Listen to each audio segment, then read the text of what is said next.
هذا bursary أستوستي خير الله كسي bursary قاسيتو أنت وقت قاعد عاد جوكت نيجا قادم بيوحي سربها سمية أنا sustain ده نقدان قاعد سنينا وعكلون قاعد سنة مشموع قافنا خير الله كسي دات بادية واي بابين مشموع قافنا مقالود ولا روية بيقة ولا عبها يا واسكال الذين لكن بادي ولا قباي ضرورته يرميل كدي ولا اسكوكو جورا ماشوا كلا ولا حير بيجلاين ولا جورا يا أنا وحن عدسنا دولة الكاونتي وحن كعدسنا يا دات كريمي ماشي وجورا من بويد اللي قد بقى بيلو دامي مش مو قابنا هذا أساس ليالين هذا بازر كفكري نولش دات هذا نقول أنا لقى فكري دونا دبعتي وين أزيد عدون مركز سيد أولاد دات كرير جورا أنا بيلو دامي عن عدسنا يعني ملك استوي جوجان مدير كاونتي وركي أنت سامكسو قابنا يا سب كاونتي هالك كلا ريرام وحد وقتين مانتا لايف أي فيرسنا يان وحيوش اللاين هايان لاين شكان اللي وقبتا سب كاونتي هالك دكتور مركز نسيب كينا في عن وركي قاسو قابنا السلام عليكم ورحمة الله وبركاته. السلام عليكم ورحمة الله وبركاته. ورامو يويا وركي يويا أردا ريفو مشموع في سلار مجته وان يدان اندقو ونكان قبل دلنسو قبل كسيمتيو أردا نمي زايد فرنسو قبل كسيمتي إذا نمو فرنسونا ولي قبدو سو يلما فرنسين دين رامو وحان ربعينا ندين شيغو دولة كوربس درادان سو دوراني مانيفستو محمد آدان قليل His Excellency وماركتا وصو ساري أيان ماركتا مانت لو إمادي رامو آدن وأمهات سنتين سانة وصو بعدي قرعدن ويسو جدا وان سو قابيني أني لو دقاقان هالي majority leader ياون ديبا مارك إن شاء الله تعالى نودو الغادا مدوغو الرئيسان ربعينا كان لو حاوي the security of this town. Actually, I want to tell the DCC and the county commissioner in this young, small town, we have almost 4 barriers in this town. I want to appeal to the security team, all these barriers must be removed. Barrier ya shaanay taanaga magaalada nagu hayaan in laga bixiyaan rabnaa. Dadki wale wa vijana wa pikipiki, wa vijana wa taxi, magaalada way ku shaqaysan waayeen. Security, that must be done. tan labaad waxaan rabaa inaan idin sheego reer Raamo daraad ama waxaad noo soo doorateen inaan maendeleo idin keeno soo ma ahano maendeleo haddii aan idin keeno inaad ka hor istaagtaan ma ahan haddii aad ka hor istaagtaan wixii annagaan keenaad ka hor istaagteen daraaddow hadda laami ayaa waxaa la marinayaa jidkan weyn ilaa maaragtaa ee saala la geenayaa daashashkan oo ku yaala maaragtaa jididka dhacdiis oo la jibiyey annaga maendeleo ayaan u baahannahay marka insha Allah ta'ala laamiga markuu noo dhamaado waxaan insha Allah ku dadaali doonaa inaan maaragtaa aan fariisano aan maaragtaa guriyal niil dhiso aad ku shaqaysan doontaan dawladda ay wax ka hesho oo shacabkana ay wax ka helaan mid kale aan rab inaan ku daro aan ugu baxay waxa way ugu dambeeyso waxa way daraad markaan maqlay arintan maaragtaa manifesto oo His Excellency inuu rabo inuu ka suubiyo magaalada Raamo waxaan qaban qaabiyay Peace Tournament League oo MC Raamo u dhigay soo saas ma ahano waa vijana mupo 15 games 15 teams ayaa ciyaareen waxa isku soo hertay Al Ahli iyo Marina insha Allah ta'ala leaderskana waan ku soo dhaweyn doonaa finalka berri ayaan ka dhigan doonaa insha Allah ta'ala waad maadsantiin waxaan soo dhaweynay majority leader ila soo dhaweeya majority karibu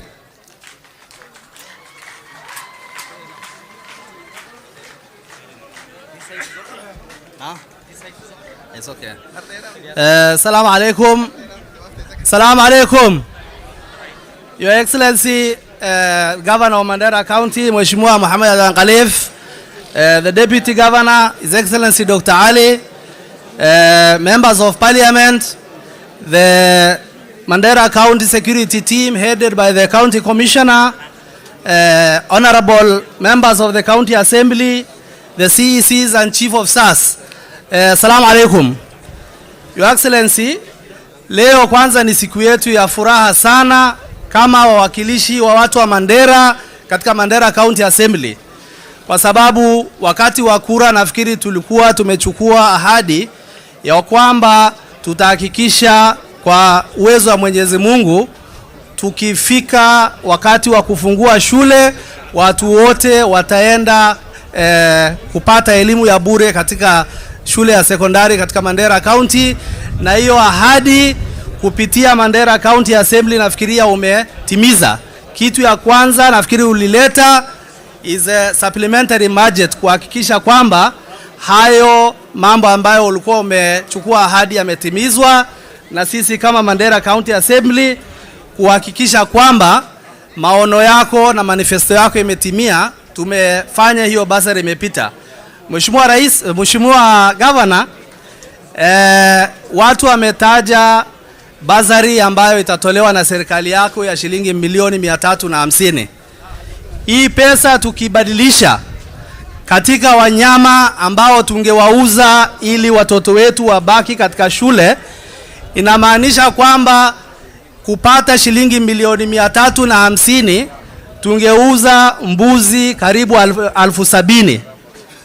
Inaan caruurtayni school aan geysano January gan waxay u dhigan tahay inaan gadno ama suuq geyno 70,000 oo neef oo ari ma xisaab yara 70,000 kaas oo neef dawladda His Excellency Governor way nagu caawisay maadaama maxal dhaha abaartay nagu dhacday. Ilaahayna waxaan u barinaynaa in abaartan laga qaado, kwamba mbuzi 70,000 imeweza kusalimishwa na hiyo usaidizi wa serikali. Na kama ungebadilisha kwa ngamia ingekuwa ni karibu 20,000 ngamia 20,000, na kama ni ng'ombe ingekuwa ni karibu 35,000. Na hayo Mheshimiwa Governor, nafikiri kama Mheshimiwa Isagdar amesema, serikali ya hapo mbeleni tunasema imefanya kazi mzuri ya kuhakikisha imeingiza pesa katika miundo msingi. We have invested in infrastructure, na saizi serikali ambayo imetangulia, kila serikali iko na urithi yake. Urithi kwa maana ya legacy, kwamba baada hiyo serikali kuondoka itakumbukwa na kitu gani.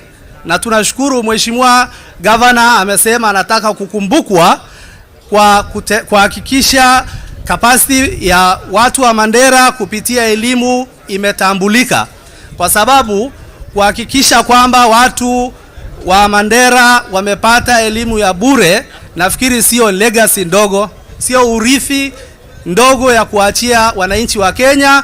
Kwa hivyo sisi kama Mandera County Assembly, Mheshimiwa Governor, tunataka kupatia uhakikisho ya kwamba kwa niaba ya wale ambao wametuchagua tutaunga serikali mkono, serikali ambayo ni ya county, na vile vile kama wawakilishi wa wananchi wa Mandera County tutafanya kazi kwa karibu zaidi kwa serikali ya national, ambao pia tunajua wanachangia katika hali ngumu sana ya kuhakikisha watu wetu wanapata chakula, watu wetu pia wanapata elimu. Na sisi kama wawakilishi wa watu, Mheshimiwa Governor, tunataka kuwapatia uhakikisho wetu kwamba tutafanya kazi na nyinyi. Na jambo lingine ningependa kuguzia Mheshimiwa Governor, na ninafurahi kwamba wabunge wetu wote wako hapa kwa siku ya leo, ni jambo la junior secondary school. Tunajua kwamba serikali inataka kuandika walimu kuhakikisha kwamba ile transition ya watoto kwenda junior secondary school iweze kufanyika. Na kwa kufanya hivyo kuna walimu ambao wanaandikwa, na walimu hao wanaandikwa sana sana pengine itakuwa ni watu ambao sio wa halisi ama wakazi wa Mandera. Kwa hivyo hao watu pia lazima serikali ifikirie kwamba hiyo shule ambayo serikali imetambua kwamba hiyo junior secondary school itakuwa domicile, tuhakikishe kwamba hizo shule at least imepata security ya kutosha ili watoto wetu waweze kwenda shule. Hata ikiwezekana, kwa sababu wabunge wako hapa hivi na hiyo itakuwa ni jukumu ya national government, hao walimu ambao wataandikwa kuhakikisha kwamba hiyo manifesto ya serikali ya junior secondary school itatimia, watu wetu wa local wapewe priority, na tuhakikishe kwamba hiyo agenda ya serikali imefaulu. Ninaambiwa kwamba wakati ni mfupi sana. Sisi tumekuja Mheshimiwa Governor kupatia mkono, sisi tuko likizo, lakini kwa hiyo wakati wetu tumesema kwamba kwa sababu hii jambo ni jambo muhimu sana, tuje tuchangamike na nyinyi ili tufurahie hii jambo la kihistoria, kwa sababu kuwapatia elimu ya bure watu ambao wamepitia hizi shida sio kazi kidogo sana. Na sisi tunashukuru Mwenyezi Mungu tumepata governor ambaye alikuwa na sisi miaka 5 iliyopita kama speaker wetu wa Mandera County Assembly, na anaelewa mambo mengi kama mwakilishi nambari ya kwanza shida ambayo watu wa Mandera tunapitia, na hivyo tunashukuru sana. Kwa hivyo tunasema asante, tutafanya wewe na kazi na Mungu akubariki. Assalamu alaikum. Wa alaikum salam wa rahmatullahi ta'ala wa barakatuh. Inshallah bila kupoteza wakati tachukua fursa hii kualika Mheshimiwa wa Mandera North Meja Bashir Hera Mwawe atajaribu kualika wenzake kabla hajaweza kusema moja miwili.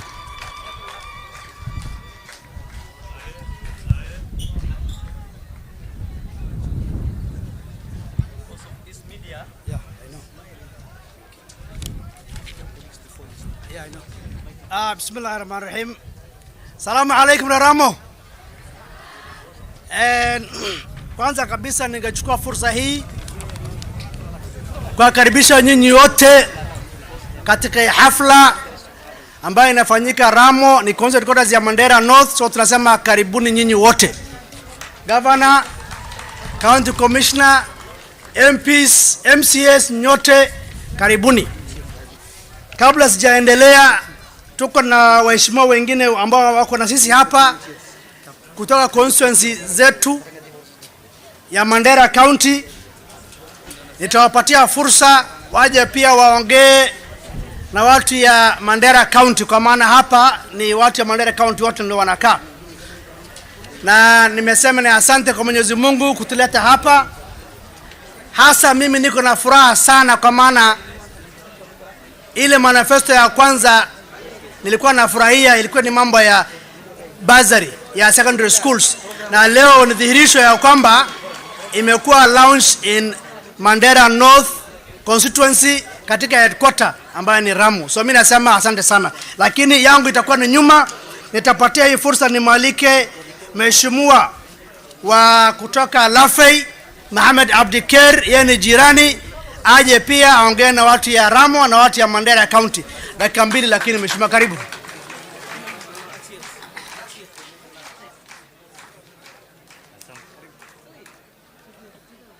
Bismillah.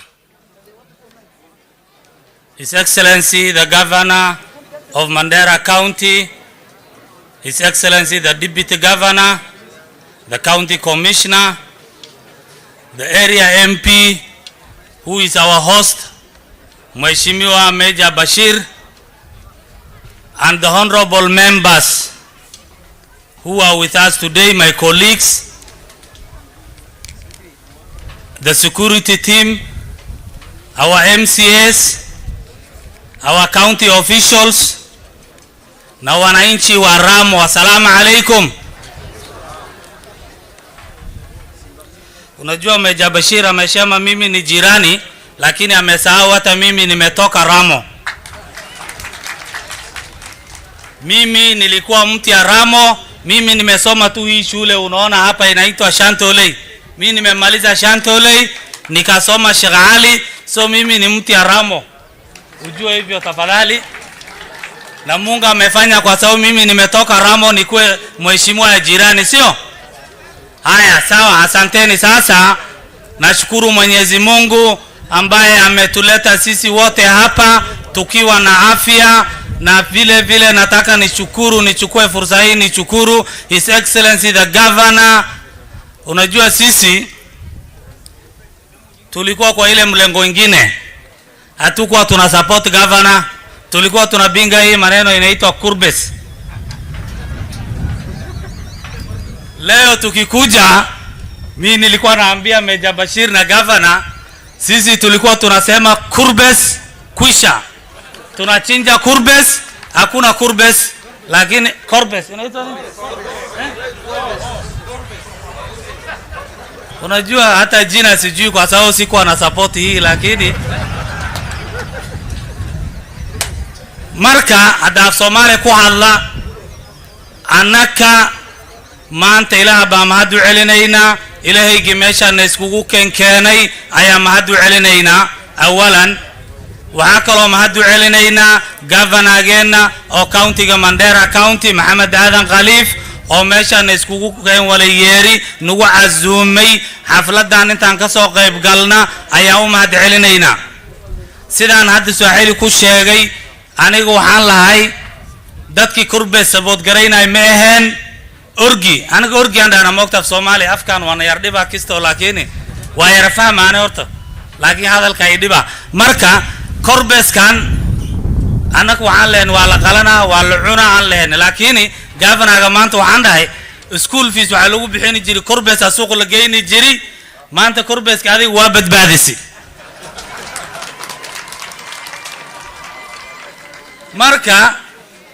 marka waa u mahad celinaynaa governorga arrin qof kasta aska fikiray ma ahayn laakiin asaga maadaama waqtigii campaignka as u ballan qaaday dadka reer Mandera ayaas u ballan qaaday waa arrin ayaas fulay annakana garab ayaan ugu hanay waxa kale oo mahad celinayaa MCS ki oo biilkan soo mariyeen lacagtaan oo supplementary budget soo mariyeen ayaa u mahad celinaynaa hota awalan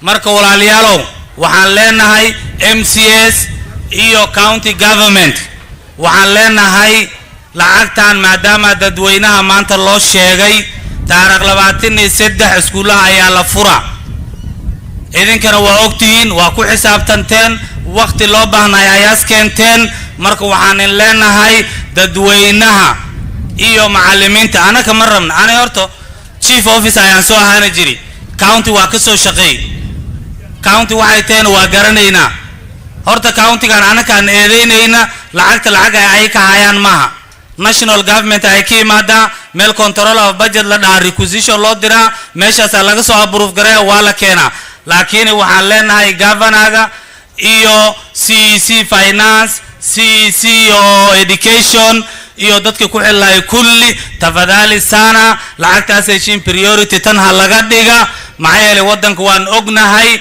lacag laay ayaa ka jirta laakiin anakana ma rabna maxaa yeelay macallimiin laay ayaan haysan ka caawinayna iskuulku macallimiin wax baraysa ma lahayaan dhihayna headmaster marka telephone loo soo diraba inta ay dhaan county-gan joognaa lacagtaan daba ordihayna intaasaan inta ay dhahaan ma rabna lacagta walaalayaalow idinkana u fududeeya iskuulka ilmaha si fiican waxa ugu barteena MCS meeshaan ay ku hadleen waxay dhaheen governor waxaas qabtay waa aragni MB-yaashaan lacagtooda ay kana noo sheegeen arrintan oo photo card lagu xiraan hala dhaafay dheen Soomaa marka anaga waxaan sheegaynaa reer Mandera leaders hadaan ahnay annaka waan fadhiisanay oo governorga noo hogaamina waxaan ku tashanay wixii secondary inta ay qaadata county-ga annakana jaamacad iyo college aan qaadana priority number 1 waxa la siinaya education ninkii macallin u socda ayaa la siinaya number 2 taqtar ayaan dhahnay aniga amal waxaan ahay number 3 engineering dadka baranayaan siinayna ku dhahay marka walaalayaal waxaan ka rabnaa arrintan footaga waxa keenay ayaan in sheegaya nin dhahaya male nin kasto inta ka imaad maxay reer Mandera County waa walahnay laakiin sub county ayaa jirta annaka waxa la keenay rabaa system waxaan rabnaa dadka inta ay isu naxariistaan walaala ayaa leeyahay waxa soo dhacday oo la arkay nin cunugiisa uu ka qaatay 3 sub county aska qaatay jaamacad feeskeed hal jaamacad bise annaka marka waxaan rabnaa system inta la keena ninka haduu la fay ka apply garay intaas ka apply garay ninka Mandera East ama Mandera North so that qof kasta oo opportunity lacagtu waan ku filaanay doontaa maxaa yeelay lacag badan ayaan bursary ku bixin doonaa annaka lacagta ida hadii la dhaha secondary laguma bixinaay waxa lagu bixina college ama university bis hadii la dhaha waa in ku filinta waana in ka soo hereysa maamulkaas daraadeed ayaa keenay mheshimiwaas arkaysiin inta ay baashaas ku xiraan laakiin taas waa laga maarmi doonaa system ayaa soo socdo oo county idil oo lagu apply garayni doono bursary qof hadaad lafay ka apply garee meesheeda bis unaas waxa ka heli doona marka systemkaasa waxa kulliba ka dhigi doona same kuraay waxaan way dhamaani doontaa marka idinkana taasay ha noogala dulqaata marka mheshimiwa governor waxaan ka codsanaynaa meeshan waxa laga dhawaajay horta sida ay dadku u sheegeen arrintan aniga sidaan ogaay governorgana wuu noo sheegi doonaa aniga waxaan ogaay tii Mandera East lagu launch garay oo free food relief eedo Mandera East lagu launch garay ogaay mid kale waa tanay mar governor waxaan ka codsanaynaa every sub county inta project weyn oo saan amal lagu launch garay so that at least dadka confidence oo county ga helaan mid soo socotana maadaama aska soo bilowday Mandera East Ramo aad joogtid jirani waa maqlaysin lafay so the next program ni lafay so mujua hiyo next tutakutana lafay huko marka walaaliyaal waxaan ka codsanaa governorgana ka codsanaynaa annakana aan garab ugu ahanay waxa la sheegay korbeeska maadaama aad badbaadisay oo suuq la geynay laga badbaadi waa maqashay on ayaa jira la dhahay Your Excellency arrintan oo onke waa ognahay arrintan amal oo wax fudud loo qaadan karo maaha arrin sustainability le maaha wajoga wasiirka oo biyaha wajoga waa ogyahay kuwaasa wax sustainable maaha biyaha meeshan waldiri oo intaan hubiga u jirta ayaa gaariga wata busta ugu raqiisan lagu geynaa 7,000 laakiin waxaan ka codsanaynaa governor meelaha waa iskala dhaamaan meel hubi loo soo dhaansan kara ayaa jirta meel waxa jirta ceel loo gaari kara meelaha aan la gaari karin ayaa jirta saas MCA ga hadda sheegay dadkeena markaas roob yar asda meelii la iskugu guuro inta yar way dhamaanay marka walaalayaal waxaan ka codsanaynaa oo county government ka codsanaynaa amaha biyaha xoog inta ay saaraan meelahaas amal oo informal settlement hashaas yar oo markiido permanent aan biyaha la siiya dadka marka ay isku soo guuraan ayaan ka codsanaynaa mid kale on governor ka codsanaynaa waxa waaya annaka waa wala tashanay county han waa isla shaqeynayna ayaan dhahnay campaign waa soo dhamaaday markaan had waxaa la yar yaabay kisto meejan agtiisa fadhi dadkii odayaashii hadlay meeshan waxay ka cawteen waxay dhaheen county-ga dib baa jira meeshan baahi baa jirta wax baa laga qayl war waxaan dhahay lafay baa qaylinay soo laheed oona jira cunto ma jirta laheed ana ku habin yar xamanayne meeshan ay waa meeshii oo laga asaasi county-ga marka daayinta qaylin lafay maxaa u malaysa marka taas waxay tusinaysaa dadka kulli inta isku wala mid yihiin baahida meel kasta ayay jirta marka waxaan codsanaynaa insha Allah governorgana wuu dadaali hayaa competent CECs waa joogan chief officers MCS ku filan waa joogan oo dhaqaalaha infiirin doono waa joogan annakana kor ayaan ka soo saacideynayna marka waa isku xirannahay garab aan soo noqonaa oo soo duceyna iidankana waxaan ka codsanayaa jiiraan fiican intaad noqotiin abaartan waxa keenahays iidanka usoo naxariisanaynin warbiyaas idsiin haynin markaas isdhaantiin war iidanka baahin soo dhaweynaynin dib yar markaas in qabsada ki jiiraanka in la iska bilaabaysin marka iidanka naftiin usoo naxariista iidanka walaale iidanka isla degan war iidanka hada usoo naxariisan waysin yaa in naxariisana war ilaahay baan baryana baahidan kulli la sheegaya ilaahay baa dabooli kara laakiin ilaahay qalbigeena haddaan saafi ka dhigna asagana ducada wuu naga aqbalaya marka annaka garabaan iska dhigana dad muslim baa ilaahay naga dhigay dad jiiraan baa ilaahay naga dhigay annaka aan isfiirina ana intaas ayaan ugu baxaya assalaamu calaykum waraxmatullaahi wabarakaatu asantay waxaan u yeeraynaa insha Allah mheshimiwa wa Mandera South Mheshimiwa Kore.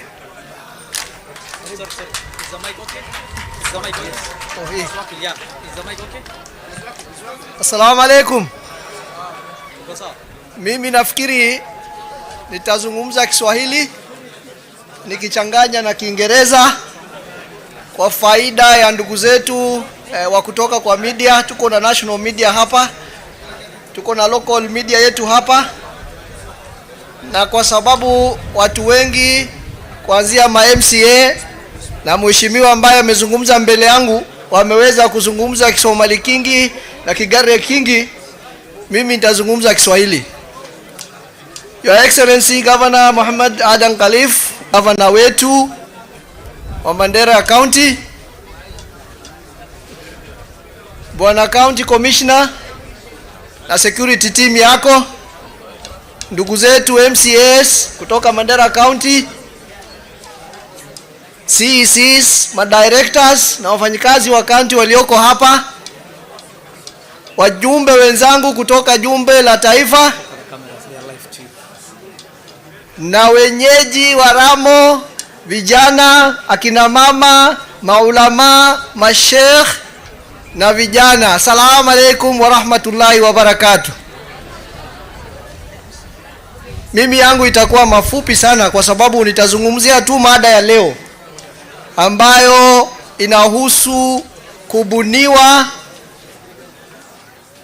kwa mradi wa bursary ya kaunti ya Mandera.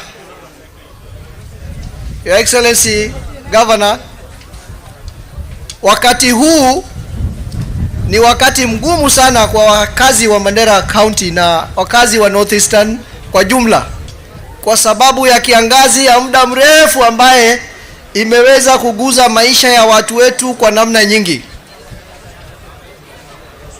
Na hii initiative ambayo tunaanzisha leo hapa, ambayo ilikuwa moja ya ahadi ambazo ulizitoa katika manifesto yako wakati tulipokuwa tunafanya campaign, ni initiative ambaye inakuja kusaidia kwa pakubwa katika kupambana na athari ya kiangazi ambayo imekumba kaunti yetu kwa muda mrefu, kwa sababu mifugo ndio chanzo cha uchumi ya watu wetu. Na wakati kiangazi imegonga mifugo yetu vile ambavyo imegonga, na watu wamepoteza mbuzi, wamepoteza ngamia, wamepoteza ng'ombe, hawana mifugo ya kuuza ili waweze kulipa karo ya watoto yao. Ndiposa usaidizi ambayo imekuja na hii mradi wa bursary ya kaunti ya Mandera ni mradi wa kihistoria, sio tu kwa Mandera County bali kwa Kenya mzima. Mimi nafikiri sitakuwa nimekosea nikisema Mandera County ndio county ya kwanza na county ya pekee ambayo imebuni mradi ya kupatia wanafunzi wa secondary wote fees katika shule zao. Na mimi nafikiria hata ukivuka mipaka ya Kenya ni mradi wa kwanza hata dunia mzima. Pengine tukifanya udadisi na uchunguzi tutapata kwamba Mandera County ndio county ya kwanza katika dunia mzima serikali ya mashinani ya kuahidi kwamba watatoa bursary kwa wanafunzi wa sekondari kuanzia form 1 mpaka form 4. Hilo sio jambo la mzaha, ni jambo nzito, na tunasema asante sana Bwana Governor. Hasa mimi kama mjumbe wa Mandera South niko na wanafunzi 5,000 ambayo wanasomea shule za secondary katika constituency yangu. 5,000 students are studying in secondary schools in my constituency, the 12 secondary schools I have in my constituency. Na hiyo itasaidia mimi pakubwa, kwa maana sasa sitafikiria kutoa bursary kwa shule za sekondari. Sasa nitalenga kutoa pesa zile za bursary za CDF, nitalenga wanafunzi wa colleges na wanafunzi wa university. Na hiyo itatusaidia pakubwa, kwa sababu badala ya kuwapatia ile shilingi 10,000 kidogo, sasa tutaangalia namna tutawapatia pesa mzuri kidogo ili waweze kulipa fees zao katika colleges na katika secondary. Your Excellency Governor, mimi nimeenda a step further. Nimebuni mradi wa scholarship ya walimu wa shule za upili na shule za primary. Jana kama mmeona social media, nimeanzisha mradi ya kulipia scholarship, full tuition scholarship ya wanafunzi 150 ambao watajiunga na shule za colleges za walimu za diploma za primary na colleges za walimu za diploma za secondary. Na ninaomba Your Excellency unisaidie katika kuchangia mradi hii ya scholarship pia. Manake tuko na wanafunzi wengi wa ECDE, Early Childhood Education, ambao wamesoma certificate na wanahitaji kuboresha hiyo certificate yao ikuwe diploma. Na ningefurahi sana Your Excellency kama ungenisaidia niweze kuongeza wanafunzi kadhaa wa ECD, sio tu katika constituency yangu bali katika constituency zile zingine 6 ambaye tunawakilisha katika kaunti hii. Na kwa sababu ya muda nitajaribu kuharakisha. Jambo moja ningependa kuongezea kwa hii mradi wa bursary. Tunaambiwa hiyo bursary italipia wanafunzi wa boarding na day schools. Your Excellency, kuna wanafunzi wa kitengo muhimu ya private schools ambao ningeomba waweze kuhusishwa katika hii manufaa ya kufaidika kutoka kwa bursary, kwa maana shule wanazosomea zinaweza kuwa ni shule za private, lakini wale wanafunzi hapana private. Wale wanafunzi ni wa Kenya na wanafaa kufaidika kwa miradi ambaye na wanufaa kwa Wakenya wale wengine. Hiyo ni maombi tu Your Excellency. Najua umefanya tayari ya kutosha, lakini ningeomba tu kama tungeweza kuongeza pia wanafunzi wa shule za private waweze kunufaika na jambo hilo. Finally, I want to address the members of the press. I will be quick in this. I have launched yesterday a scholarship program for teacher education so that 150 potential candidates can benefit from by studying diploma in primary education and diploma in secondary education. That program, the application process, I have scheduled it to be between 15th this month January to 15th April, so that by May the 150 candidates can join different colleges across the country. We have gone this way because of the challenges we are having with teachers in this part of the world. There was a time when 5,000 teachers were transferred in one day from this region because of the matters of insecurity. And that gap has never been filled. So the question of universal education for all is a challenge in this county because of that gap in teacher education. So the objective of my launching this scholarship program is to popularize teaching profession amongst our people in the region, so that we remove the barriers affecting the entry of teachers to colleges. Imagine TSC has set standards for teacher primary. Whoever wants to join the teacher primary college must have a C plane overall, C plane in English, C plane in Kiswahili, C plane in mathematics, C plane in one sciences, and C plane in one humanities. Just imagine, even those people doing degree in medicine are only allowed to do one language. Those who are doing lawyers are doing only one language. I'm wondering why a diploma teacher is forced to do 2 languages. For example, why must you do C in mathematics when you are not going to teach mathematics? So these are some of the things we are going to address. And the other objective of this scholarship initiative is to help our underserved communities find a pool of teaching force somewhere along the way. And the scholarship is also to address areas we are experiencing teacher supply challenges. For example, languages, mathematics, and sciences, so that the scholarship encourages those people who want to do those subjects. With those few remarks, I am very grateful to be here in Ramo. Thank you, my host, Major Bashir. And thank you, Your Excellency, once again for the wonderful initiative. Thank you, MCA Kanjibu the Scorpion. Nashukuru nyinyi wote. Assalamu alaikum. Asante Mheshimiwa. Wacha nichukue fursa hii kumwalika Mheshimiwa wa Mandera East, Honorable Hussein Waitan. Tafadhali tuwe very brief, please.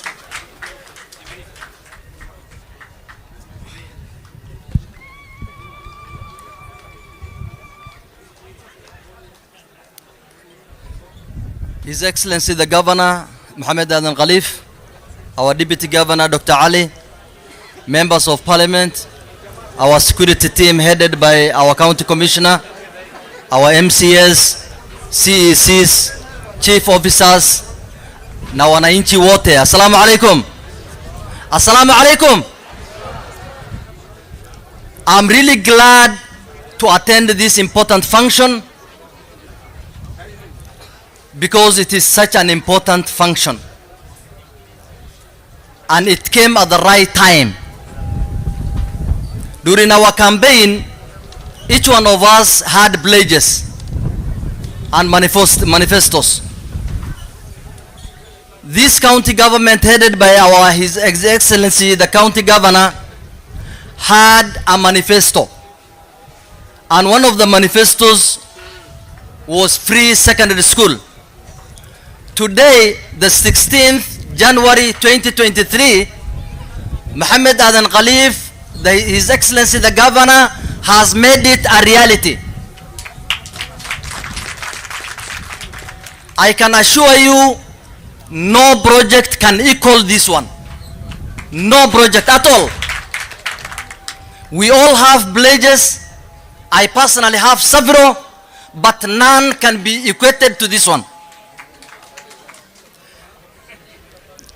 Schools are opening, inshallah, 23rd this month. The biggest headache our parents had was how they can return their pupils to students. Now that headache is gone. That headache is gone thanks to the government, our county government, and His Excellency the Governor. Alhamdulillah, this county government has shown signs of at least making changes these 5 years. And we are happy.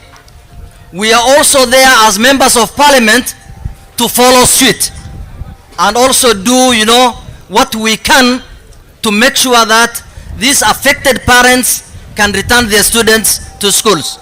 We will take care of the university students and the college students, inshallah. We are going to make sure that none of them, especially the poor and the needy, will be left out. We will all pay them, inshallah. Now that the bigger burden is taken, we will make sure we take care of it. Haddii wax yal af Soomaali nikoroge kidogo, annaga county government-gii shaqadii ugu horreeyay oo ay ballan qaaday way qabatay. Arrin maanta ka weyn oo la qaban lahay in ilmaha fees laga bixiyo oo annaga aan garanayna ma laha. Waxaan u mahad celinaynaa governageena iyo dawladdiis. Sababteeda abaar xun ayaa dhacday. 4 sano oo isku xigta ayay dadka abaar ku dhacday. Ilmaha iskuulka hadda la furi haaya. Haddii arrintan ay jirin, naxariista Ilaahay ay imaadin, si ilmaha iskuulka loogu celin lahay ma laha. Laakiin hadda arrintii idaheed Ilaahay goyno waaxida ayaa dhameey, governageena ayaa dhameey, annagana garab aan u nahnay. Annaga MBLki haddaan nahnay, ilmihii jaamacadaha iyo ilmihii kolleejaha iyo ilmaha kaloo maartay fara badan oo Kenya kala ka akhrisanaya ayaa annagana aan qabanaynaa inshallah. Haddii wax yar aan u jawaaba MCA-yaalkii iyo dadka hortayn hadleen, arrinta voters card-ka waxaa nagu qasabtay, ilmihii way badan yihiin, ilmihii waxaa laga yaabaa qaarkood 4 kursi inay bursary ka helaan. Haddaan ka horan ani indhaydaan ku arkay cunug 3 jeeg wata oo 3 kursi oo Mandera ka kala qaatay. Kuwii kalena hal kursi ta way ka waayeen. Marka sida ilmihii masaakiinta ay meesha ay ku qarsoomin oo ay wax ku helaan waa inaan voters card ku xirno waay. Laakiin mar walba waxaa jira special cases waa jirayeen. Ani maalin dhaweyd qof baa Machakos jaamacad iga soo wacay. In fact, Mandera waxaad ka imaaday Mandera South ilaa Kitia Korre. Cunugu waa igu cabaaday, examka laga soo fiiji, jaabkayda inaan ka bixiyay noqotay lacagteedeed.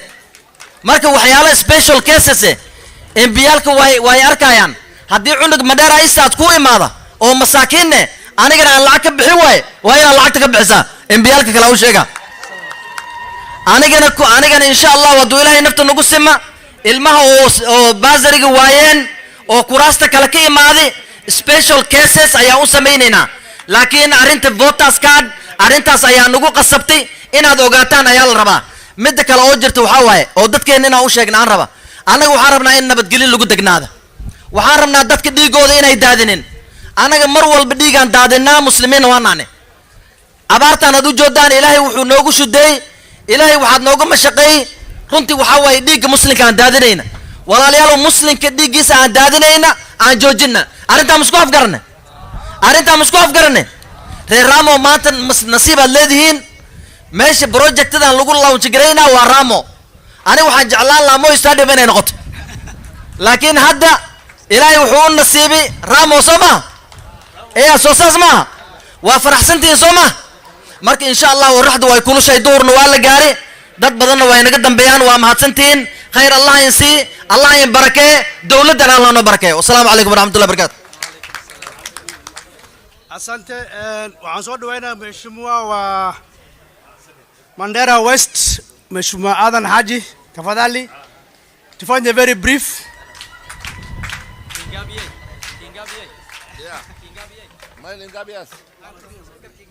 Maya. Sawa nafikiri. Okay. Assalamu alaikum wa rahmatullahi wa barakatuh.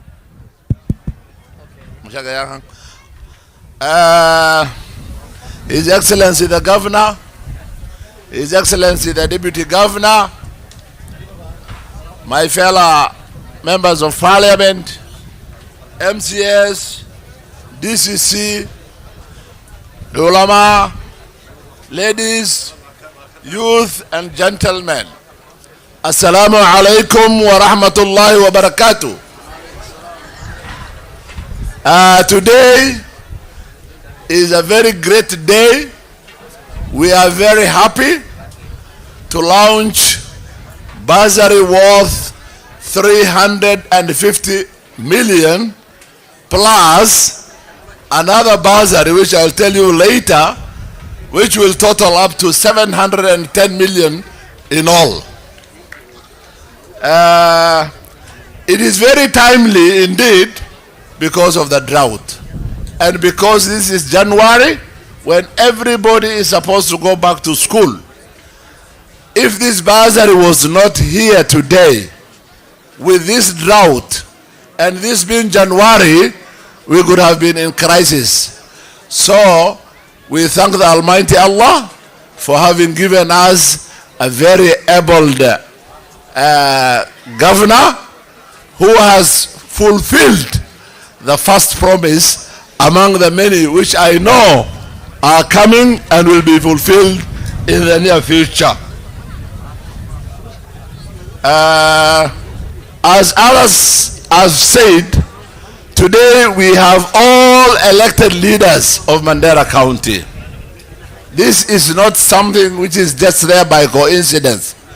This is a manifestation of the unity which your leaders are having, which is beneficial to you people. If you go to some of our neighboring counties, you will not see all leaders sitting together under a shade and discussing a common issue. So this is a gift from Allah, and I urge my colleagues to continue with this spirit of togetherness and this spirit of unity. Among us, we have the chairman of the pastoralist parliamentary group. This is 105 members of parliament all over Kenya. The chairman of that group is none other than Major Retired Bashir, the Ramo MP. Si munajua mimi ni mtu ya Ramo? Si munajua hivyo? Nani ajui mimi sio mtu ya Ramo? I am more Ramorian than most of other people around. So muko na bahati kuwa na Major Bashir. Kwa hivyo mungalie kwa macho makini sana. Nitaendelea. Recently, I saw parents trying to transfer their students or their peoples or their children from other counties to Mandera. Waliposikia ya kwamba iko bursary hapa Mandera, wanatransfer kutoka counties zingine, wanataka kuja Mandera. Everybody wants to become a Mandarian today. This is great. Ya mwisho kwa hii lugha, we are in a very serious drought. His Excellency Governor, our next priority should be water. Water tankering is not sustainable, but it saves lives. Our next priority should be development of water infrastructure, water pan, boreholes, and others. Ya mishoe, adi had banu masantin, reramo hadatin, aniga waduksuntin reramo banahay, mesh hadu halu sheegay in bursary county government bixin hayso oo 350 million oo lacaga. Waxa kale loo sheegaya anigu adaan ahay MPG Mandera West waxaan bixinayaa 30 million. So let the constituency kuwa walba 30 million haduu bixiyo meeshaas waxay noqoni 360 million plus 350 million 700 and mathematics can do. This is the amount of money we have bursaries. Ya misho maaliminta ninki maalin ohow ama maalinimo u socdow oo Mandera West imaado fiiskaada igu imaaw. Midda ugu dambaysa lagu baxay waxaa waay nabadgelya ayaa naasalan dhuuga leh. Abaarahan sida saaxiibkayba uu sheegay waxaa nooga dhaceen waa idab darrada xagga Ilaahay anaga aan ka galayno. Waxaan doonaynaa midnimo, walaaltinimo, in laisla dego, waxoogaa yaro dheefta la haso laisla wada qaybsado, nabadnimo lagu joogo. Wassalaamu calaykum waraxmatullaahi wabarakaatuh. Asante, waxaan kusoo dhaweynaa MP Banisa, Mheshimiwa Kulo.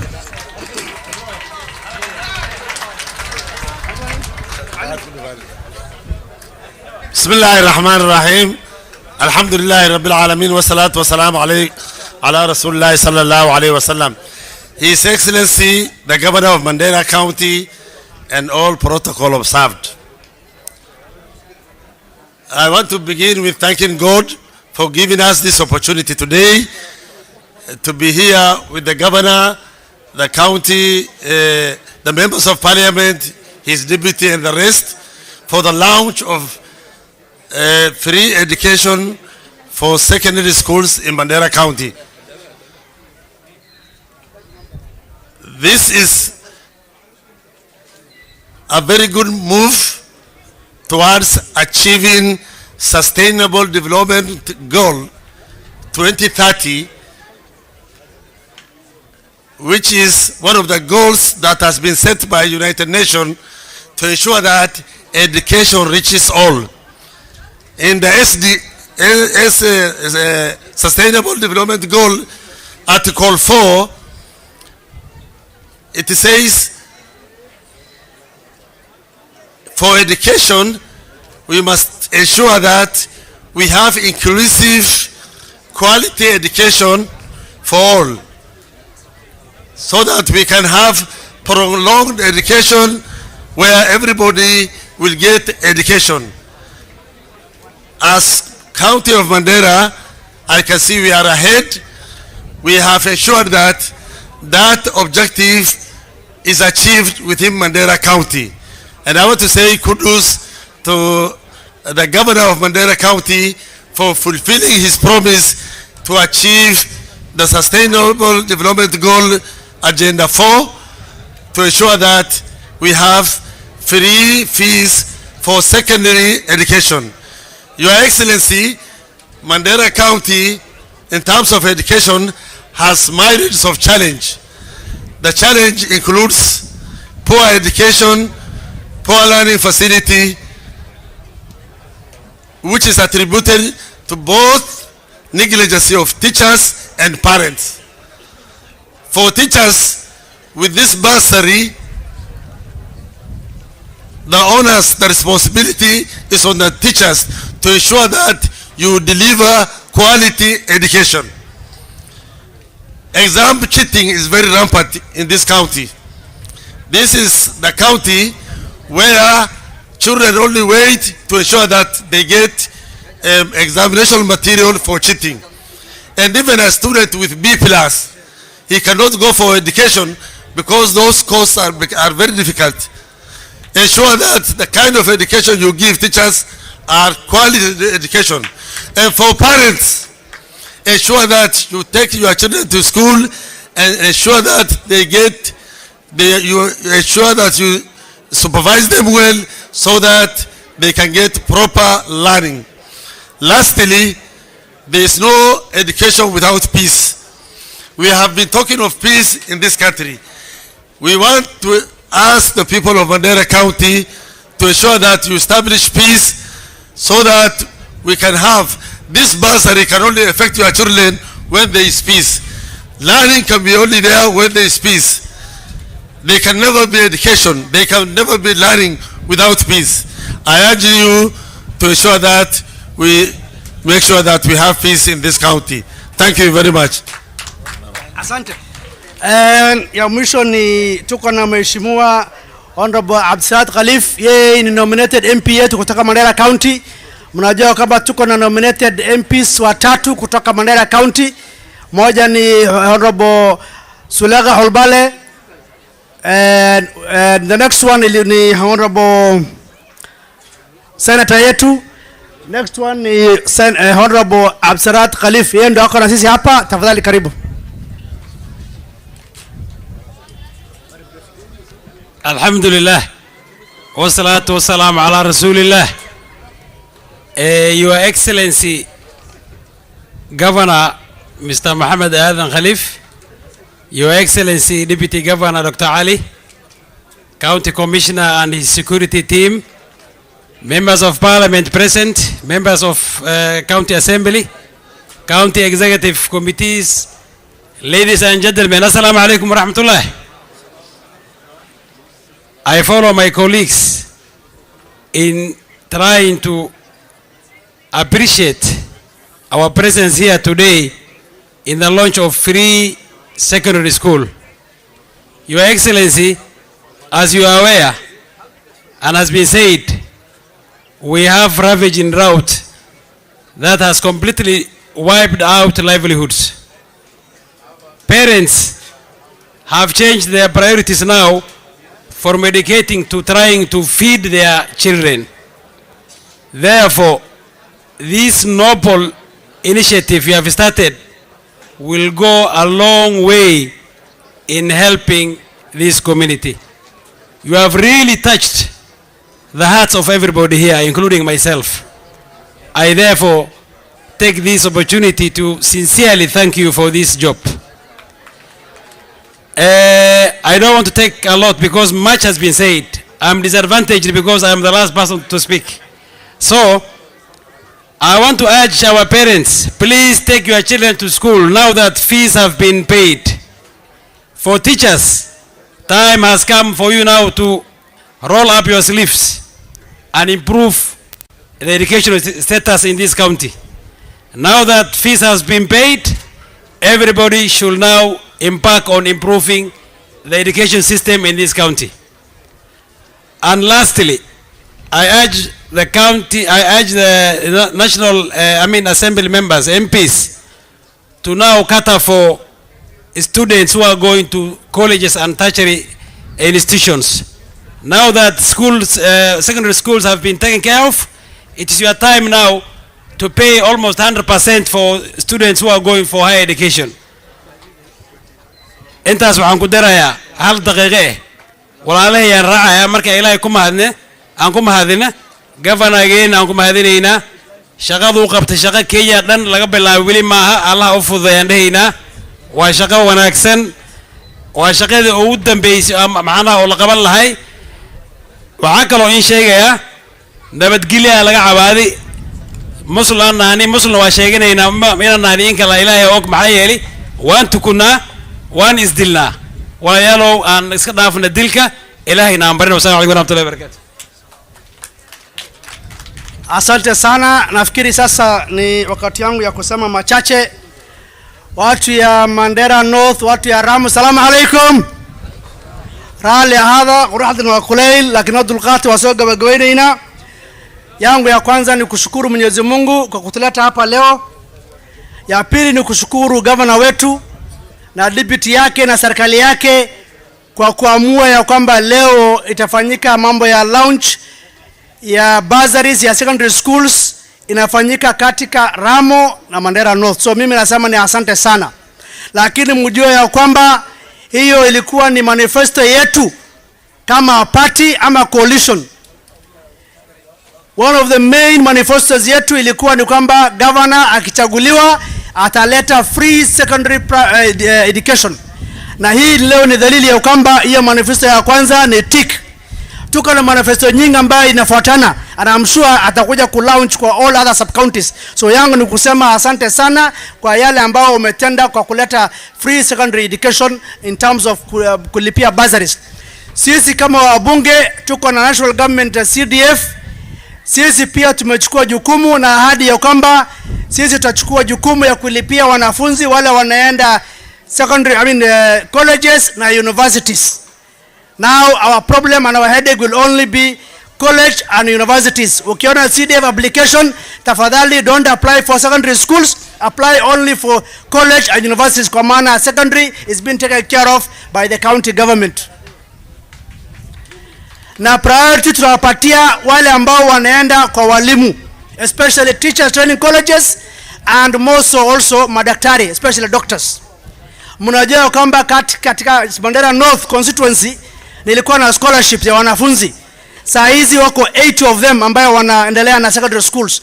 Inshallah hiyo program sasa itakuwa ni program ambaye itafanywa na county government kwa maana the last 5 years mimi nimefanya jukumu yangu na nimefanya sponsorship for 80 students ambaye sasa wako form 4. Na inshallah hiyo pia itaendelea kwa system ya serikali. Ya pili ni mambo ya usalama. Kwanza nataka kuomboleza wale ambao leo wamepoteza inshallah, na najua imefanyika hapo pande ya between Sarman na Ola. Kulikuwa na uhalifu imefanyika pale, gari ambayo imekuwa attacked, watu ambao hawana hatia wakapata majeraha na mmoja akawawa. Yangu ni kuomboleza hiyo jamii ambaye mpendo wao alipoteza, na nataka kila laheri wale ambao wako na majeraha. Lakini jukumu letu ni kupigana na uhalifu. Nani atapigana na uhalifu? Serikali itapigana nao na jamii itapigana nao. Sio kazi ya serikali peke yake, lakini tunataka tufanye juhudi juu ya kwamba sisi kama jamii wale ambao wanakaa Mandera County, tafadhali hiyo watu sio mandugu yako, sio relative yako, hamko dini moja, ni waadui na ni wahalifu. Mimi kama mbunge wa Mandera North na waisi watu yangu ya Mandera North, tupigane na hawa wahalifu kamwe. Hata serikali najua county commissioner yuko hapa. Very soon tutatumia silaha yote ambayo tuko nayo, whether legal or illegal, we will use it. Na ile mpango tulikuwa naye zamani itarudi, lakini hiyo silaha ambayo ni haramu kwa naye, tafadhali pigana na hiyo haramu pia. Hapana ngoja serikali. That is my concern. Na hiyo inshallah tutafanya juhudi ya kwamba serikali iko tayari, iko mpango ambayo itafanywa na tutapigana na hawa. Na mimi na hakika ya kwamba watu ya Mandera North, watu ya Mandera County watakaa na amani. Inshallah tutafanya jukumu. Mambo ya ile conflict kidogo ya jamii, hapa ni kwangu, hapa ni hapa, inshallah hiyo tutaongea kuanzia leo jioni na kesho. Lakini hafla ya leo ni mambo ya ku-launch bursary ya secondary education. Na mimi yangu ni kusema asante sana, na wakaribisha nyinyi wote watu ya kutoka other sub counties, other constituencies, karibuni Mandera North, na nasema asanteni sana. Sasa nataka kualika county commissioner yetu pia aje asalimie watu ya Mandera North na Ramu. Pia tumekubaliana na county commissioner ile hafla nyingine ambayo itakuwa di June celebration ya national government itakuja kufanyika hapa Ramu. So governor na county commissioner June tutakutana hapa pia inshallah. Karibu.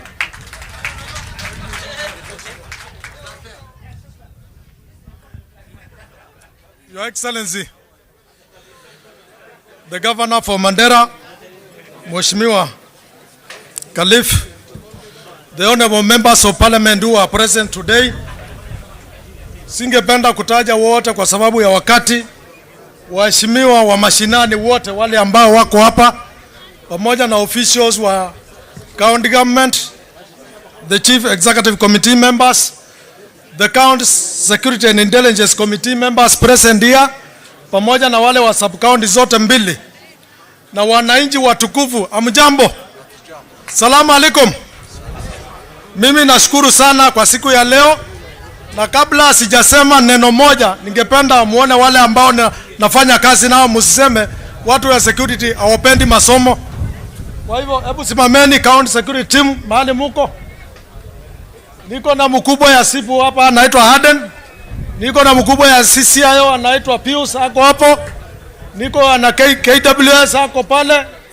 Niko na CCIC ule mkubwa ile kachero kubwa anachunguza mambo ako pale, na tuko pia na meja ameenda wapi? Tuko na mkubwa ya JCO ako pale, tuko na Kenya Wildlife Service, tuko na prisons. Niko na timu kubwa sana. Alafu wale wa sub county nyinyi ketini. Watu wa sub county na nyinyi msimame wote, kutoka Lafe, kutoka Mandera North, msimame mahali muko security teams. Haya, pamoja na machifu, nyinyi wote msimame na mpige salute kwa wananchi. Bas, mimi nashukuru sana. Hiyo ni ishara kwamba sisi tuko tayari kufanya kazi na county government ya Mandera na kusaidiana katika kazi yote ile itafanyiwa wananchi. Mimi yangu ni kusema machache tu, kwa sababu tuko na shughuli muhimu sana hapa. Kwanza, mimi ningependa niseme kwamba Your Excellency, ile gift umepatia watu ya Mandera ni hii mtoto anaitwa bursary. Hakuna gift nyingine umepeana kubwa kama ile umepeana leo, utapeana leo. Hiyo pesa yote umeelekeza hapo, nimeelezwa ni kitita kubwa sana ambayo itasaidia kukwamua mambo ya masomo katika kaunti mzima. Na vile mnenaji moja amesema kwamba ile zawadi unaweza patia mtoto wako tu ni elimu peke yake. Hakuna kitu kingine. Buduki haitasaidia, pesa haitasaidia, na ngamia haitasaidia. Ile kitu itasaidia ni nini? Elimu. Na lazima tuunge mkono hiyo sisi wote. Pili, ningependa nishukuru sana waheshimiwa wote wa Mandera County. All of them tunafanya kazi nao, mambo ya usalama, mambo ya maendeleo. Nataka tu tushikane mikono kabisa, tuhakikishe kwamba hiyo unity endelee kudumu. Mkiwa na kiranja wenu wako hapa, retired major, shika hii waheshimiwa wote tufanye kazi pamoja. Ile mambo madogo ya kusosana hapa na pale tukomeshe na tumalize kabisa. Hii mambo ya usama na chuki lazima tuikatae, si ndio? Namba pili, lazima tuseme kwamba ule mtu anaharibu jina ya mwingine kati yetu lazima tumkatae. Hata kwa Biblia kitu inaitwa slander inakataliwa na Biblia. Na mimi najua hata kwa Qur'ani inakataliwa. So kama wewe unajua unaharibu jina ya mwingine, lazima tukatae, utaenda mbinguni. Iwe ni dini gani, utaenda mbinguni. Lazima sisi wote tufanye kazi pamoja. Pili, ningependa kusema mambo ya usalama. Kaunti yetu imekuwa na changamoto kidogo, sio kubwa sana vile wengine wanataka kuharibu. Manjagili mmoja, mbili wakora wanatusumbua. Miezi 6 tunakuwa bila tashishi hata kidogo. Lakini siku moja shetani anaamuka tu. Kama leo tukiwa na jukumu, tukiwa na kazi nzuri kama hii, anaamuka mtu anachukua risasi anapiga gari ya abiria ambayo iko na kina mama na watoto. Huyo ni mwenda wazimu ama ni mtu wa aina gani huyo? Mimi ningependa niseme hivi. Huyo mtu anatupa risasi mahali anatupia risasi. Iko chifu iko area hiyo, iko assistant chief iko hapo, iko village elder hapo hapo, iko mtu ya nyumba 10 yako hapo. Sisi tukimaliza tutaenda kwa hiyo mahali tuone nani anarudisha risasi. Sio sisi tunarusha, sio serikali. Ule mtu anarusha risasi ni ule mtu anakaa hapo. Na lazima sisi tuamuke na tukatae magaidi na ujangili. Mimi naunga mkono mheshimiwa wa hapa Mandera North. Sisi mpaka tutoe hiyo njagili kati yetu.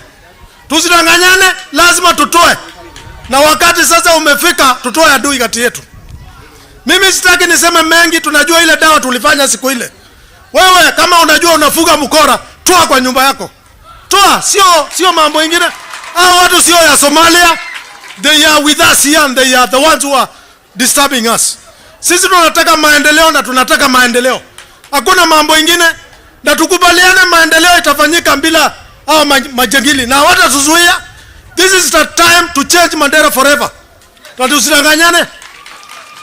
Ya mwisho, serikali kuu ya His Excellency the President, tunaandikisha wakulima. Saa hii wale wakulima wameandikishwa wa fertilizer ni only 26,578. Lazima tujikakamua, tumeongezwa siku ingine 5. Tuongeze tupate hii fertilizer subsidy ni ya kuondoa ukora na tutoe chakula, si ndio? Hii mto yote inaenda kuishia huko Makamari mpaka Kiliwairi mpaka Mandera town. Si tunaweza toa chakula mingi ya kututosha. Sisi tungangane tufanye maendeleo, tuachane na mambo ya ukora. Asanteni sana. Mimi nashukuru, tuko pamoja na nyinyi.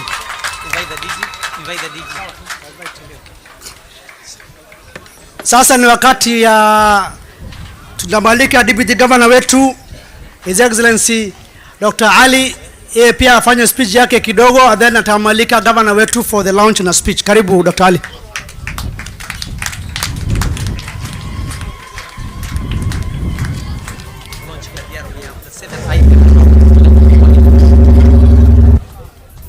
Bismillahirrahmanirrahim. His Excellency the Governor, the County Commissioner, members of the National Assembly, members of the Local Assembly, all the leadership, protocols observed, wananchi, Assalamu alaikum wa rahmatullahi wa barakatuh. Assalamu alaikum. For the benefit of the Fourth Estate, I want to say that, first of all, thank the people of Ramo for giving us this opportunity to present this launch to them. Also, I want to thank members of Parliament who are generally busy on matters national, who have accepted to come and join us for this launch today. We truly, truly appreciate for participating in this program. And during the campaign trail, we have made a lot of promises. We've made a promise that we'll do cash transfer. We have said that we will provide universal health, and we have said we will provide free education in secondary school. Today, as you are witnessing, we are all at the testimony of launching of that free education. And therefore, we want to promise you that all the other promises that we have made throughout our campaign trail shall also follow the same route, God willing.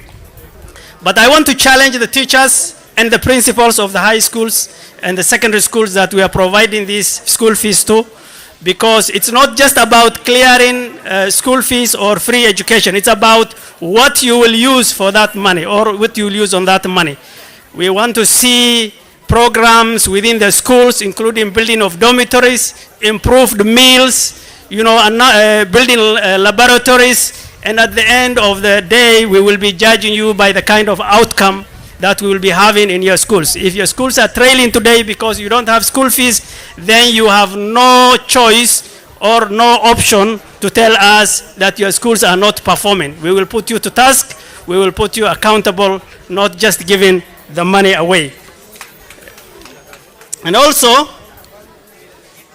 sometimes people say that because we have been through the campaigns and we were part of different political parties, therefore this government will be favoring a certain political party. My brother Muhammad Abdi Khair and many others have mentioned a few comments along that. We want to assure you that that is behind us. In our government, the government of His Excellency Muhammad Adan Khalif, deputized by myself, we are blind to political parties. We are working for the people of Mandera. In our programs, there is no Jubilee, there is no UDM, there is no ODM, or there is no UPIA. It's all the county people of Mandera. So the other thing is the issue of drought. Drought has been really biting very heavily, and many people have talked about it. As a government, we have really made a very, very serious effort in terms of trying to support and relieve the difficulties that drought is really putting us through our people. We have provided water, we have provided relief food, but we also know that certainly that is not enough. We will continue to do more, inshallah. But by Allah's grace, we also pray for rain, and we pray for rain. My final point is really I want to emphasize on the issue of peace, coexistence within our communities, and also peace across our borders and the challenges that we're having with. The county commissioner has spoken about that extensively, but please let us continue to uphold the principles of peace within the county of Mandera. Af Somali haddaan hal daqiiqo ku sheega walaalayaal waa mahadsantihiin waagi campaignka balamo badan ayaan qaadnay balamahan qaadnay waxaa ka mid ahayd in ciyaalka aan school fees ka bixinna in free cash transfer laydin siiyo in universal health masana caafimaadka laydin siiyo maalinkii aan balamahaas qaadaynina governorga wax badan waxaa isku celceli inaad xasuusataan aad dhici karta arrintan hadal siyaasadeed maaha waa hadal dhab waana idin keenaynaa maantana dhabtii ayaan joognaa ballantii aan qaadnay aan oofinahaynaa adinkana waana support garayseen waa mahadsantihiin waxaa kaloo idin sheegaynaa dad aaminsanaa jirta in maxamed aadan khaliif iyo dr cali aad soo doorinin oo xogoo jubilee iyo meelahaas gali annaga wax jubilee la dhaha udm la dhaha odm la dhaha ma qabna dowladayna qof kasta waa reer Mandera xaq ayaad u leedahay inaa school fees laga bixiyo in lidin support gareeya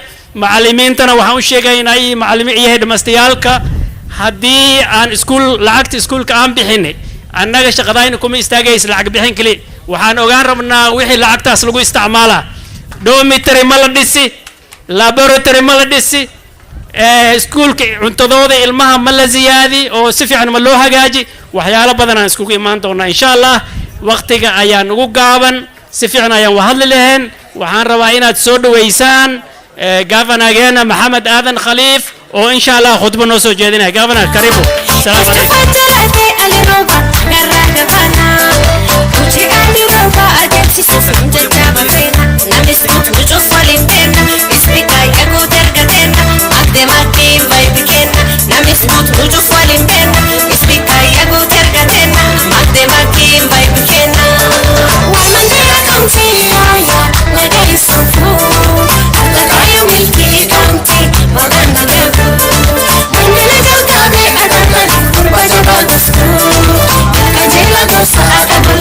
السلام عليكم ورحمة الله وبركاته. السلام عليكم رير رامو. السلام عليكم رير منديرا. ما في عنتهن دانسايو ما شاء الله ما شاء الله. The Honorable Member of National Assembly from Mandera County present, the Honorable Member of National Assembly present, the Honorable Members of County Assembly present, members of County Security Committee led by our able CC, the County Executive Members and the Chief Officers present, distinguished members of the County Bursary Board, religious leaders, civil society, teachers and beneficiary students, ladies and gentlemen, Assalamu alaikum wa rahmatullahi wa barakatuh. Good afternoon. Thank you all for joining us today to witness an event of immense importance for our youth, parents, and the education sector. The late President Mandela said, I quote, "Education is the most powerful weapon one can use to change the world." End of quote. As you remember, the investment in the education sector and the devolution of services to the lowest levels are among my key campaign pledges during the past election. Our gathering here speaks to the two agendas. Launching Elimu kwa Wote initiative in Mandera North Sub-County is therefore a deliberate and a pointer to the direction my administration will be taking.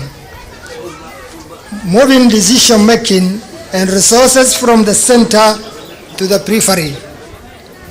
To achieve this objective, we shall launch future county initiatives and programs in other sub-counties.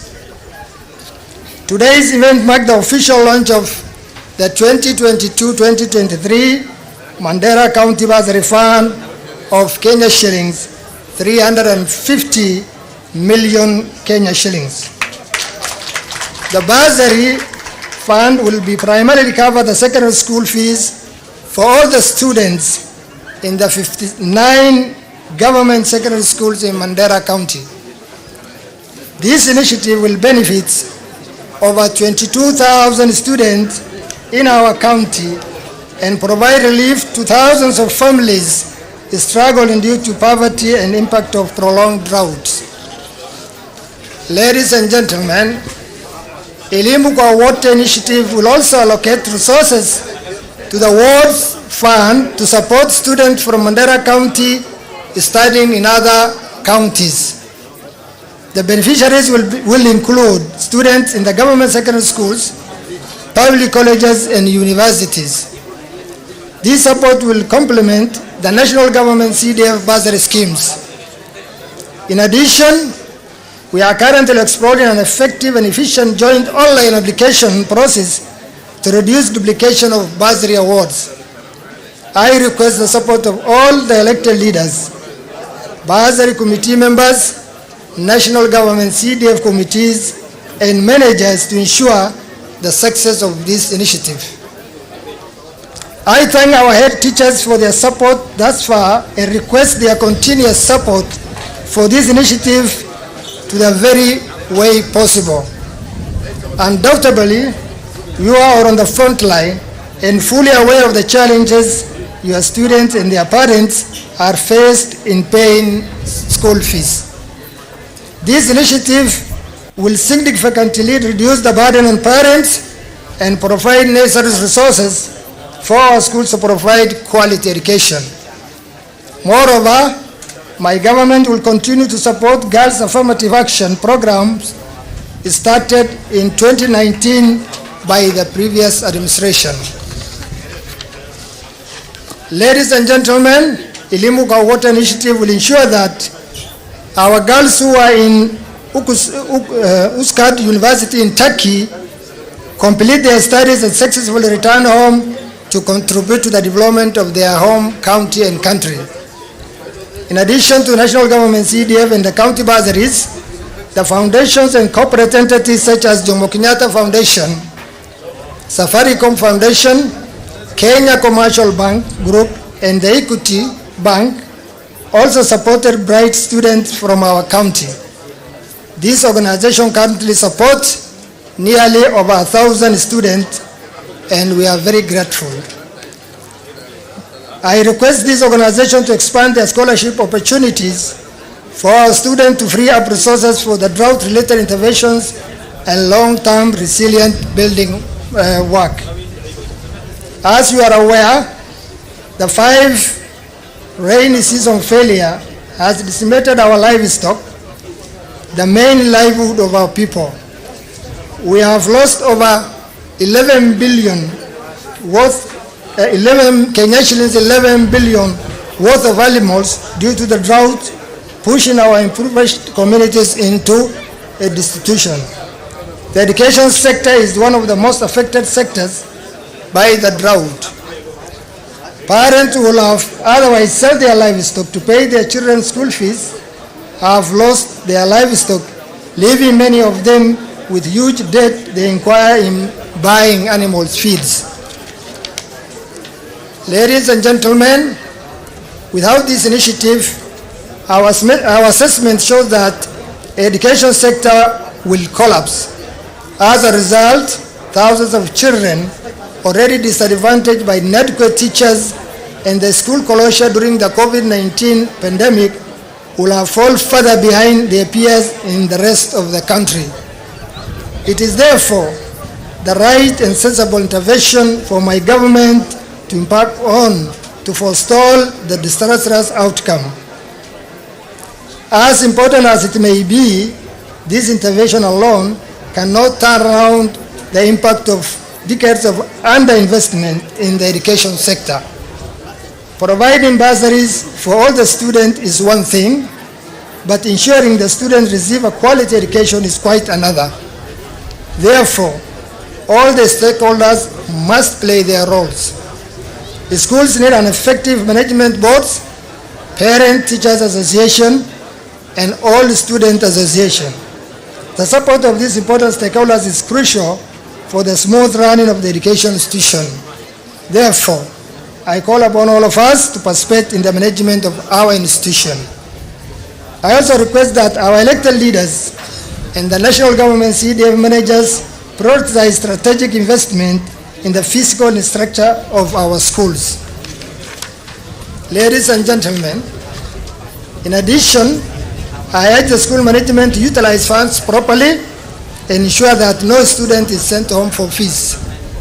I expect that the resources provided will result in improved learning and living environment, thereby improving the standard student performance. The support of national government for primary school feeding programs and capitation for secondary school is a noble intervention. However, because of the severity of the current drought, I request the national government to scale up these interventions and ensure timely disbursement of funds and foods to the schools. My administration has formed a task force to look into existence provision in our ECD and TVET learning institution and undertake labor market surveys to identify skill gaps in our county. The task force report is expected next month and will provide a roadmap for us to transform the sector and increase opportunities for our youth. As we wait for the task force recommendation, my administration has taken steps to support the ECD learners. We have allocated Kenya shillings 79 million to schools meal program in the supplementary budget, and we shall launch this program as soon as the schools open. The feeding program will also reduce hunger and malnutrition and therefore improve the education outcomes. Ladies and gentlemen, in line with my manifesto pledges, my administration will invest in infrastructure improvement, provision of teaching and learning resources, and recruitment of qualified personnel for TVET and ECD centers across the county. As you are aware, late last year, we had an unfortunate incident in Banissa sub-county during which lives were lost. For us to achieve a meaningful development and peaceful coexistence is paramount. For the past 5 years, we have enjoyed peace and good community cohesion, for which we thank Allah subhanahu wa ta'ala for it. However, we must work extra hard to ensure that our communities continue to live in peace and resist any attempt to divide them along the clan lines. Ladies and gentlemen, we face extreme challenges because of the drought.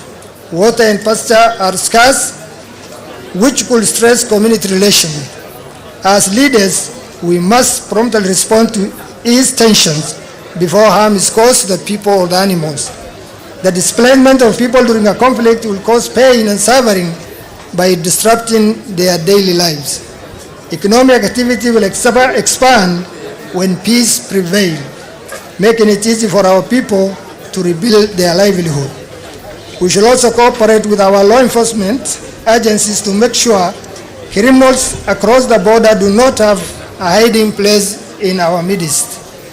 Ladies and gentlemen, in addition to the launch of the bursary fund, we converge in Ramo today to engage in community dialogue to enhance peace in our county. Thank you all for your presence and continuous support of my government. Let's continue exploring together the ways and means of addressing our people's needs. I am confident that we can expand opportunities for our youth, women, and vulnerable population in these 5 years. Finally, I now declare Elimu kwa Wote Bursary Fund 2022-2023 officially launched.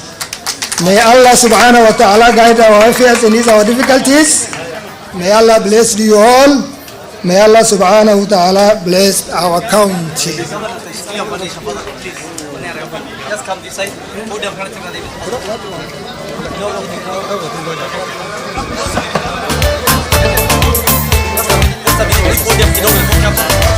Naomba tafadhali dukodo.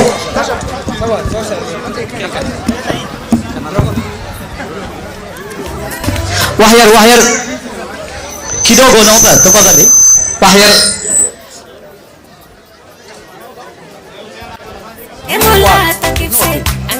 Wakati marka uzinduzi rasmi ndio huo wakizundua. Toa hiyo kitu bana. Wakizundua rasmi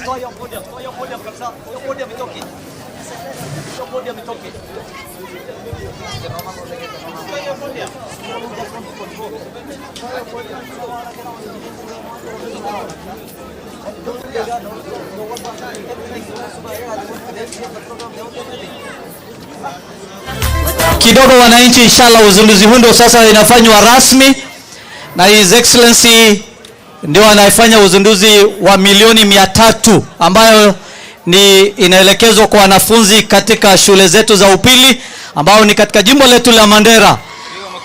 Wananchi makofi. Saaf kawe, bismillah, saaf kawe. Saaf kawe. Saaf ka inshallah. 1 minute dakika moja inshallah. Assalamu alaikum. Waxaan rabay arrintii aanu imaanay alxamdulillah waa noo dhammaatay, laakiin labadoo arrimood inaan ka hadlaan rabaa. tii u horeysa ilaahay abaa mahad leh oo fursaddan na siiyey, oo saaki dad qaarna Nairobi ay ka soo tageen, qaarna meelahana laga imaaday, oo intii nagu kaa keenay ilaahay baa mahad u celinaynaa. tan labaad reer Raamo waad mahadsan tihiin, khayr Allah idin siiyo. idinkiiba iyo mas-uuliyiintiiba noo soo dhaweyseen, sharaf baad mudan tihiin. tan saddexaad county staff oo hogaaminaya deputy governor oo arrimahan ka soo shaqeeyey wiigaan soo dhaafnay, oo arrintii maanta aan dhammaynay ay guul ka dhigeen, kuwaas aan u mahadcelinaynaa. tan labaad su-aal badanaa la weydiiyey, waxaa la weydiiyey lacagta ma maanta sanadkan mise ma socon doontaa, soo lama weydiinin, soo saas ma ahayn. sanadkii lasoo dhaafay intaan imaanay anigoo aan kuraha raadinayno soo maaha, intaanaan istaagnay waxaan dhahnay insha allahu tacaala dhowr arrimahan aan ballan qaadnay oo ka mid yahay bursary soo maaha, tawaafo oo fidnay soo maaha. tan insha allahu waa socon doontaa 5 sana. aniga moogtahay anigii contractkay moogtahay waa 5 sano waay soo maaha. contractkay markaa dhammaado taas idinka ay ku xiran tahay, hadday ku dartiinna way soconi soo haddaa socoto maxaa la dhahi waa lagu dari soo maaha. maasha allah, khayr Allah idin siiyo. tan labaad waxaan isku heshiinay MP-yaashayn horta khayr Allah siiyey, kulli way joogeen, kulligood way joogeen. waxaa waaye waxaan rabnaa inaan isla shaqayno oo reer Mandera u adeegno waay soo maaha. dadkan waa mas-uuliyiinta aan diyaar yihiin inay adeegaan, laakiin shaqadaayna idinkaa noo fududeeya. halo ma maqlaysin? reer Raamo ma maqlaysin? reer Manderana waxaan rabaa inaan idin sheego shaqadaan darsateen waa idin adeegaynaa, laakiin shaqadii noo fududeeya. see noogu fududaysin? ammaan nabad ha lagu dadaalo soo maaha. dhibkina ahaa baa nugu filan, abaartina ahaa oo 3 saacadna haytaa nugu filan. inaan iscarbinno oo dad miskiin socdo la dilo waa arrin shay-un. waxaad helaysi walaalow, dhulka waa deeqa reer Mandera haddii la isku daro boqolkiiba 10 countiga lamaga dego, waxaad helaysiin nabada ha lagu dadaalo soo maaha. waanan isan karanno MP-ladan waliin jir in agartanimidi consistency waliin jir waan go'aan kida qabnaa inuusan shaqayn agnu waliin shaqayn ya, laakiin isan ujideenu sablisa akaminu sablisdan nagay tidadaala nagay ma yeelan nagay nabad halagu dadaalo. Sawa sawa. Ya misho tumekubaliana wabunge wetu tutakuwa na platform ya kufanya application ya bursary ya county na ya bursary ya CDF baada ya kulipa maneno ya secondary school. Tulifanya kwa sababu tunataka ku avoid kitu inaitwa duplication. Tukifanya na nidhamu na tujue kwanza watu wetu wangapi wanaenda msomo ya education, wengine wanaenda engineering, wengine na courses zingine, hii pesa itatutosha. Na wabunge wako tayari tushirikana pamoja. Kazi yetu sisi hatuna tofauti na bunge na MCA ama na governor. Tunawahudumia family moja, county moja. Na tutakuwa na bursary ya ward na tutakuwa pia bursary ya constituencies. Hizo pia tutatarget wale wa bright student ambao walienda national schools na wale wako kwa colleges na wako kwa universities. Target yetu inshallah taala tunataka kuhakikisha hakuna mwanafunzi mmoja kutoka kaunti Mandera kukosa kusoma kwa sababu ya karo, whether it is university ama primary ama secondary. Kwa hayo sisi tumeungana kama wa viongozi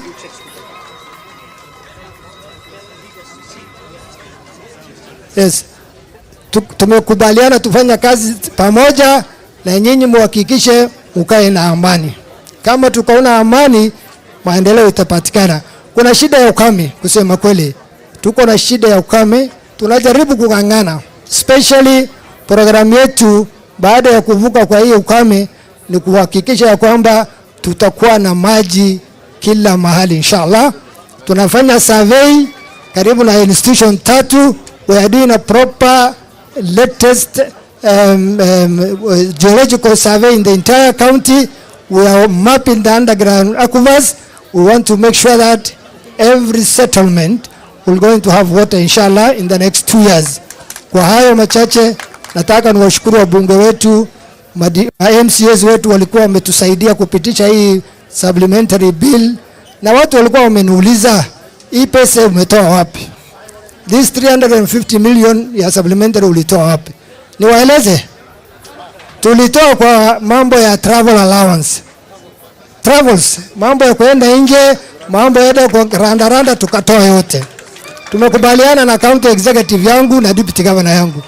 Na tulisema kwa sababu ya ukame iko haja ya kwenda Naivasha kutumia pesa. Hakuna haja. So tukatoa all the travel allowances, whether it is foreign or local.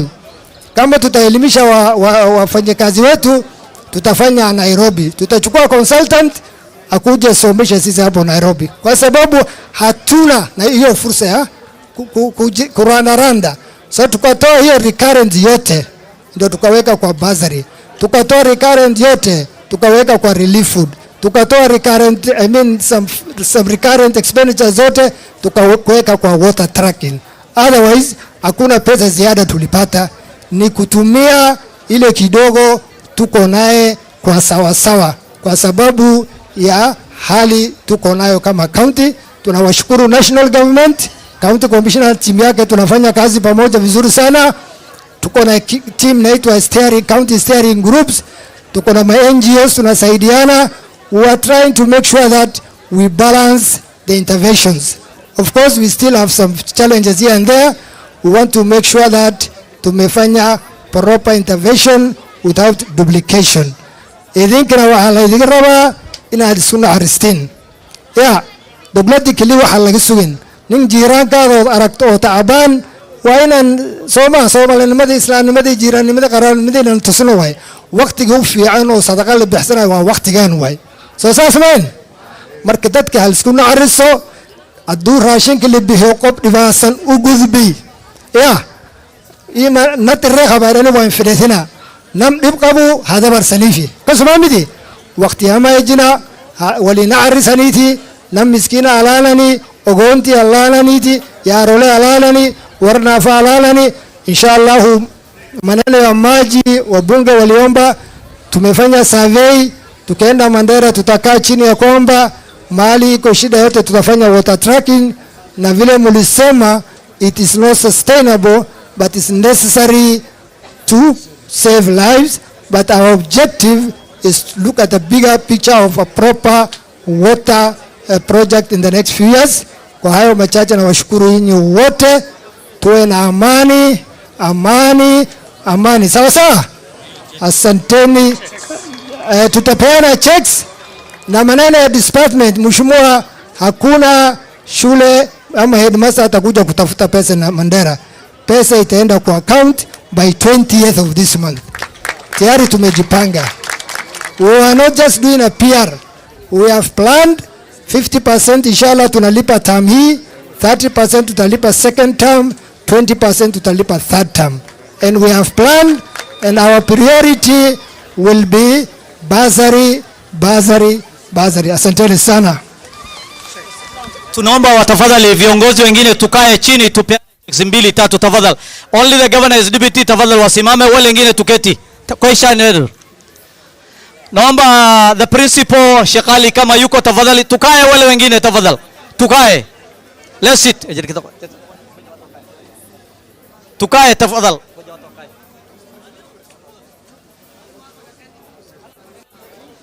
Tafadhali. Naomba kidogo tuketi tafadhali, wale wakapo nyuma. Tafadhali. Ndio hiyo. Bismillah. Aya, hello, nasikika? Hii check ni ya Sheikh Ali High School, 2,265,600,000 na list ya wanafunzi wa form 2 mpaka form 4 wako wamekuwa attached. This is 20% of the 50%. Sawa sawa? Kwa sababu tarehe 23 wewe chukua mtoto yako, patie uniform, aende shule siku ya kwanza na mwalimu atafanya admission. Sawa sawa? Check waka soma au idat kireramo Sheikh Sheko dau wanudimea.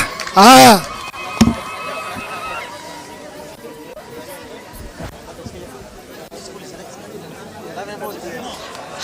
hiyo ni Sheikh Ali. Sasa check wala CI wa haya check inshallah. Thank you principal. Lafe boys,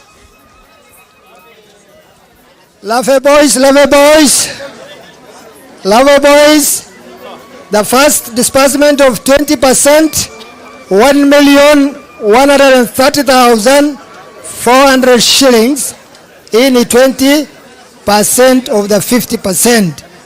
Mheshimiwa Lafe, pigia wazee simu, tarehe ikifika watoto ni wapi? Korbe zaendelee na kukula nyazi. Sawa sawa?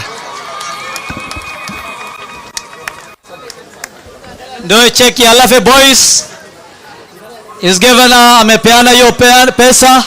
Check ni rasmi, ni watoto kwenda shule.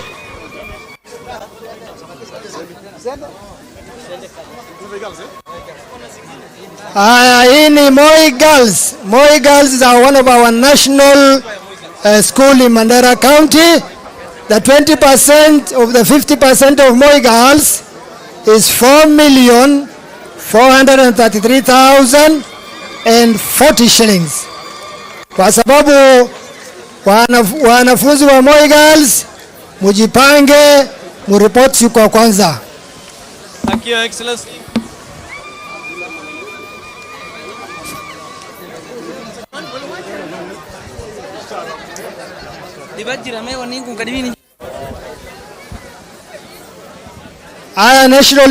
National school yetu ingine ni Mandera Secondary School. Mandera Secondary School, 20% of the 50% is 6,976,680 shillings. Mandera Secondary School, check yao ni hiyo.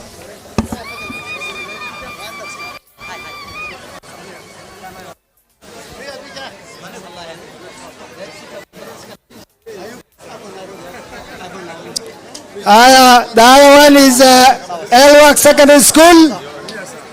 Elwak Secondary School, 20% of the 50 is 1,641,000 600 Kenya shillings. Watu wa Elwak, mko hapo.